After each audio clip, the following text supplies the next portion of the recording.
एक धनवान, एक भिखारी और एक चोर। मुक्ति का मार्ग। नदी तट पर एक धनवान व्यापारी खड़ा था और उस घाट को खरीदना चाहता था।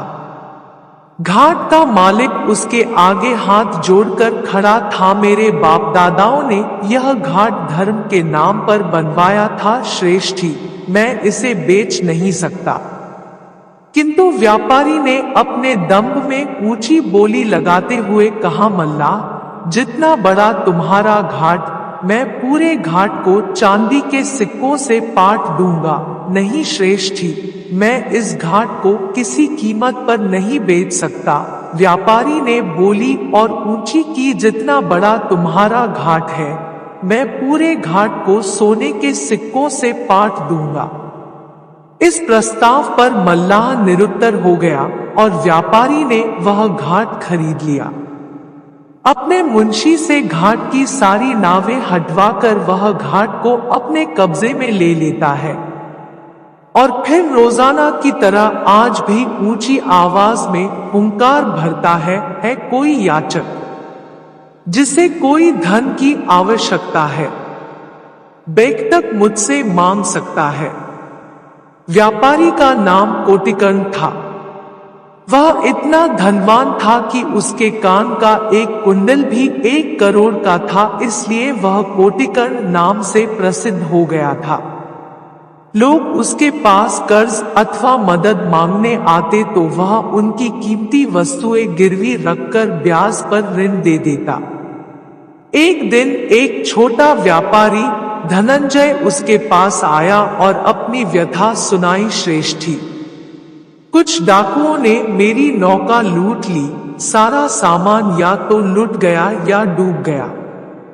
मुझे कुछ धन की आवश्यकता है ताकि मैं फिर से अपना व्यवसाय शुरू कर सकूं। गिरवी रखने के लिए क्या है तुम्हारे पास? मेरे पास अभी कुछ नहीं है। कोटिकर्ण की दृष्टि उस व्यापारी की उंगली पर पहनी एक बेशकीमती अंगूठी पर पड़ी। यह अंगूठी तो है तुम्हारे पास, यह हमारे पुरखों की निशानी है, उनका सम्मान है, इसे मैं नहीं दे सकता। कोटिकर्ण ने अपने मुंशी को आवाज लगाई, मुंशी जी, श्रेष्ठी के हाथों से अंगूठी उतार लो और जितना धन ये मांगे उतना दे दो, बिना किसी ब्याज के। और अगर ये धन लौटाने में विफल भी रहे तो भी कोई बात नहीं। और इस प्रकार वह बेशकीमती अंगूठी भी उसने खरीद ली और उस व्यापारी के सम्मुख ऊंची गर्दन कर कहा, श्रेष्ठी धनंजय, याद है मैंने एक दिन तुमसे कहा था कि मैं तुम्हें खरीद लूंगा।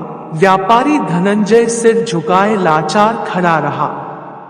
अगले दिन फिर बीच बाजार में एक ऊंचे चबूतरे पर खड़ा होकर कोटिकर्ण ने रोजाना की तरह पुकार लगाई है, कोई याचक जिसे धन की आवश्यकता हो। अगर किसी को धन की आवश्यकता है तो मुझसे मांग सकता है कोई याचक? एक भिखारी उसके सामने अपना कटोरा लेकर खड़ा हुआ, मैं हूं याचक, मुझे चाहिए धन। कितना धन चाहिए? मुझे आपका अहंकार चाहिए। लाओ दो अपना अहंकार। यह क्या बकवास है? अहंकार कोई वस्तु है जो मैं तुम्हें दे दूं। मांगना है तो सोना चांदी, अन्न वस्त्र अथवा धन, कुछ भी मांग लो। सोना चांदी साम्राज्य देना आसान है श्रेष्ठी। भूख तो मैं पेड़ पौधों की जड़ों को खाकर भी मिटा लेता हूं। तेरा धन और तेरा साम्राज्य मेरे लिए तुच्छ है। मुझे कुछ दे सकता है तो अपना अहंकार दे श्रेष्ठी। पहचान, खुद को पहचान। जो तू दिखता है वह तू है नहीं, और जो तू है उसे तू देखना नहीं चाहता। और ऐसा कहकर वह भिखारी चला गया और पीछे छोड़ गया। और ऐसा कहकर वह भिखारी चला गया और पीछे छोड़ गया। सोच विचार में उलझे कोटिकर्ण को करण कोटि का अहंकार चोट खा गया। रात भर उसे नींद नहीं आई। वह पागल सा हो गया था।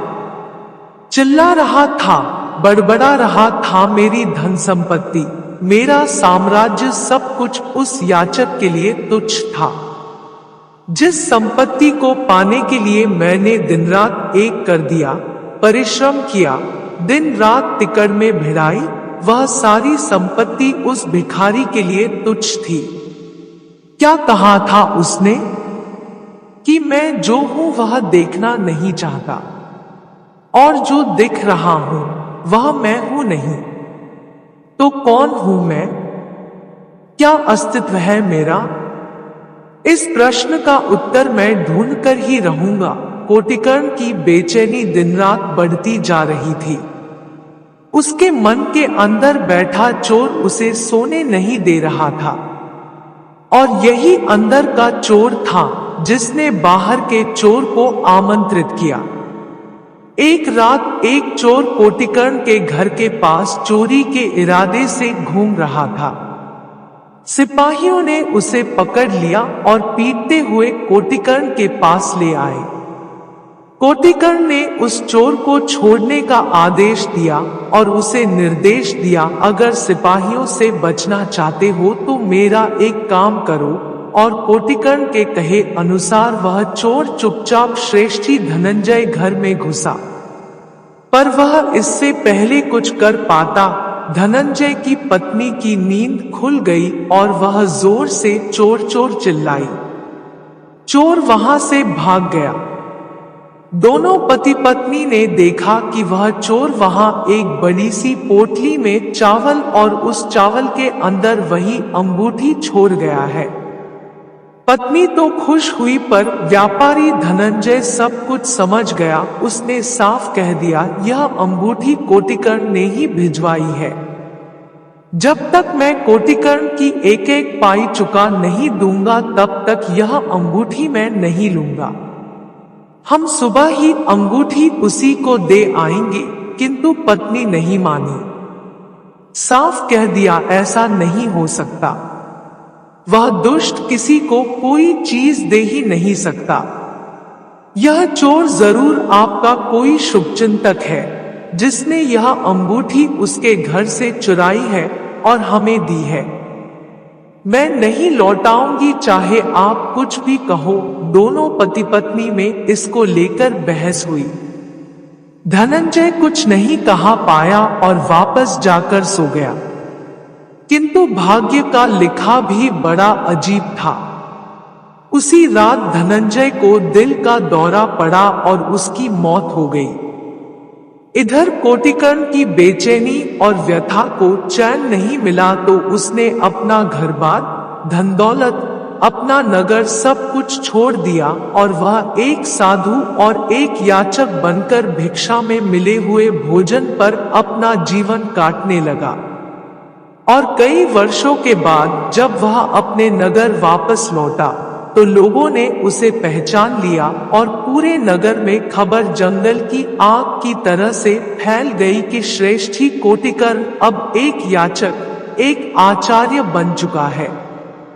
कोटिकर्ण अब हरि भजन गाता था और लोग उसके शिष्य होने लगे।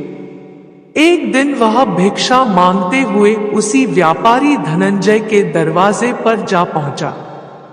धनंजय की विधवा पत्नी ने दरवाजा खोला और प्रसन्नता पूर्वक याचक कोटिकर्ण को भोजन दे दिया।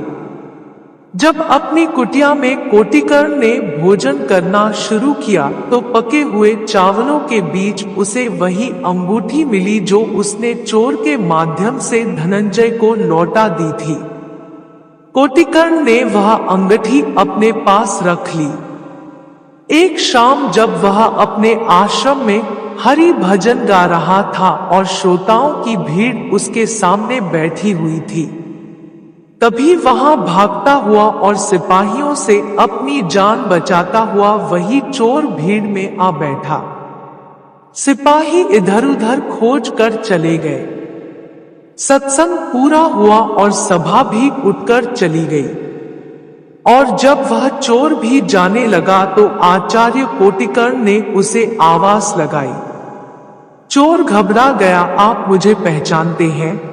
कोटिकर्ण आत्मविश्वास से मुस्कुराते हुए बोले, एक दिन तुम मुझे लूटने के इरादे से आए थे, पर तुम हार गए। अब तुम मुझे नहीं लूट पाओगे। चोर कुछ समझ नहीं पाया और वह बड़े ध्यान से आचार्य कोटिकर्ण के चेहरे को देखने लगा। कोटिकर्ण आगे बोले, जो तुम दिखाई देते हो वह तुम हो नहीं, और जो तुम हो उसे तुम देख नहीं पाते। सारा पुरुषार्थ तो अपने को पहचानने का है। चोर ने ध्यान से देखा और पहचानते हुए बोला, श्रेष्ठी कोटिकर्ण।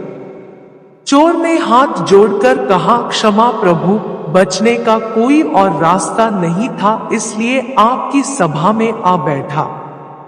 अब तुम मुझ पर एक उपकार और करो। ऐसा कहकर कोटिकर्ण ने उस चोर के हाथ में कुछ रख दिया और कहा, यह लो, लेकिन इस बार उस मार्ग से जाना जो सही हो। ऐसा कहकर कोटिकर्ण चले गए। चोर ने हाथ खोलकर देखा तो वही बेशकीमती अंगूठी उसे दिखाई दी। वह अंगूठी को लेकर स्वर्गीय व्यापारी धनंजय के घर की ओर चला गया। रात का समय था, उसने दरवाजा खटखटाया। धनंजय की विधवा पत्नी ने दरवाजा खोला। इतनी रात गए कौन हो भाई? मैं चोर हूं माई। तो मेरे घर का दरवाजा क्यों खटखटाया? ऐसा कहकर चोर ने वह अंगूठी महिला की ओर बढ़ा दी। महिला ने अंगूठी को देखकर कहा, अब सारे बंधन काट चुकी हूं। अतीत से, अतीत की अनुभूतियों से, सुख से, दुख से और भविष्य के भय से। अब यह अंगूठी मेरे किसी काम की नहीं है, इसे तुम ही रख लो भाई। चोर तो हो ही, चोर हक्का बक्का रह गया। वह गहरे सोच विचार में पड़ा और हारा हुआ सा वापस लौटा और चलते चलते रास्ते में बड़बड़ाया, एक बात समझ में नहीं आई। वह क्या चीज थी जिसे पाने के लिए कोटिकर्ण ने अपना सब कुछ लुटा दिया? और सब कुछ लुटाकर भी उन्होंने क्या पाया? क्यों इस बुढ़िया को अब अंगूठी का मोह नहीं? किस बंधन को काटने की बात कह रही थी यह? वह क्या है जो सुख संपत्ति, सत्ता और वैभव से भी महान है? अब चोर का भी अहम भी ठेस खा गया। वह दृढ़ होकर बोला, मैं भी पक्का वाला चोर हूं। मैं कोटिकर्ण से उस चीज को लेकर ही रहूंगा। मैं लूट कर रहूंगा उस कोटिकर्ण को। मैं विजयी बनूंगा। कोटिकर्ण नाव में सवार होकर नदी पार कर कहीं जाने को थे कि पीछे से जोर की आवाज आई, कोटिकर्ण जी, भिक्षुक कोटिकर्ण जी। कोटिकर्ण ने पलट कर देखा तो वही चोर दौड़ा दौड़ा आ रहा था। मैं हारा नहीं हूं प्रभु, मैं आपको लूट कर ही रहूंगा। मैं वही बेशकीमती चीज आपसे पाकर ही रहूंगा जिसके लिए आपने सब कुछ छोड़ दिया।